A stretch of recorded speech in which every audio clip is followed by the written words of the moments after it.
Gbajúgbajà òṣèré orí ìtàgé Fúnkẹ́ Akíndélé ti ṣàlàyé ìdí tó fi pinnu láti má lọ sí ilé ìjọsìn mọ́. Fúnkẹ́ Akíndélé sọ̀rọ̀ yìí nínú fídíò kan èyí tí ó fi sí orí Snapchat lásìkò tó ń ṣe oúnjẹ fún àwọn ọmọ rẹ̀. Gbajúgbajà òṣèré ọ̀hún náà sọ wípé òun pinnu láti má lọ sí ṣọ́ọ̀ṣì mọ́ nítorí ohun tí ọ̀pọ̀ olùjọsìn tí wọ́n máa ń wọ̀. Ó ní èyí kì í sì jẹ́ kí òun kí ó lè fọkàn sí ìsìn láti máa bá ìsìn ọ̀hún lọ nígbàkúgbà tóun bá ti rí wọn tí wọ́n bá ti wá ṣọ́ọ̀ṣì o. Fúnkẹ́ Akíndélé wá fi ìdí rẹ̀ múlẹ̀ pé òun fẹ́ láti máa jọ́sìn báyìí ní orí ìtàkùn ayélujára. Ṣíṣe oúnjẹ fún àwọn ọmọ àti gbígbé àwọn ọmọ lọ sí ilé ìjọsìn kò rọrùn rárá. Ó ní òun tiẹ̀ máa ṣe kíni, òun á tiẹ̀ máa tún máa wò nígbà mìíràn wípé àbí kóun pè wọ́n ṣàkíyèsí, ṣùgbọ́n ṣe mọ̀ wípé ó ṣeéṣe kó dáyàn pọ̀nyọ́rìn sílẹ̀. Ó ní gbogbo ìgbà tí òun bá ti wà nílé ìjọsìn báyìí, òun nìkan ni àwọn èèyàn máa ń ya fọ́tò òun.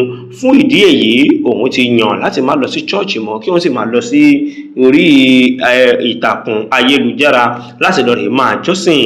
Tí ẹ ò bá gbàgbé, láìpẹ́ yìí láwọn èèyàn kan fi ẹ̀sùn kàn wípé ó fojú pa gbajúgbajà akọrin fújì Alhaji Wasiu Alabi Pasuma Wonder Ìbà Baraka. Ó ní ó fi ojú parẹ́ ní ibi tí wọ́n ti jọ pàdé lóde.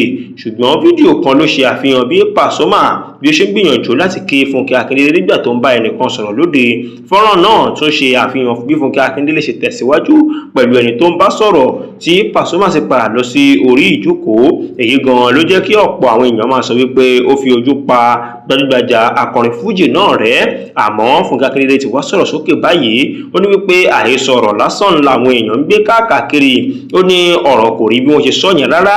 Fúnkẹ́ Akíndélé ní wípé òun kì í ṣe ọ̀tá, bẹ́ẹ̀ lòun kì í ṣe lódì sí Pasuma. Ó ní wípé òun kí Pasuma lóde tí àwọn bá ti ń pàdé báyìí lòun máa ń fi kíkí òun ṣọwọ́ sí, tó sì jẹ́ pé kódà òun tún lọ sí ojú agbo rẹ̀ láti lọ rè jó gẹ́gẹ́ bí wọ́n ṣe ń kọrin ní ojú agbo.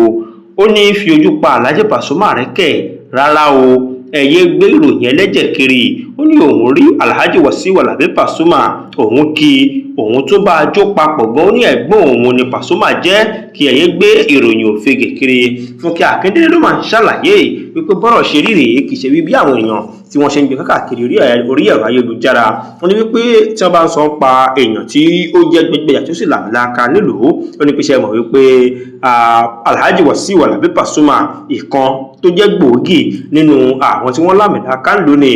Kí ló wọ́n wá jẹ́ tó wọn fojú pa Wasiu Alabi Pasuma rẹ̀? Eléyìí náà ní Fúnkẹ́ Akíndélé sọ̀tà ní ká mú wá fẹ̀yìn ara ilé kébà lè mọ bó ṣe ń lọ ní ìgboro ayé. Ẹ ṣeun bẹ́ẹ̀ ṣe ń tẹ́tí gbọ́ wa. Ó tún dìgbà míì tá a bá tún rí nǹkan míì gbọ́ kí a tó wá gbé sí ìyẹn létí.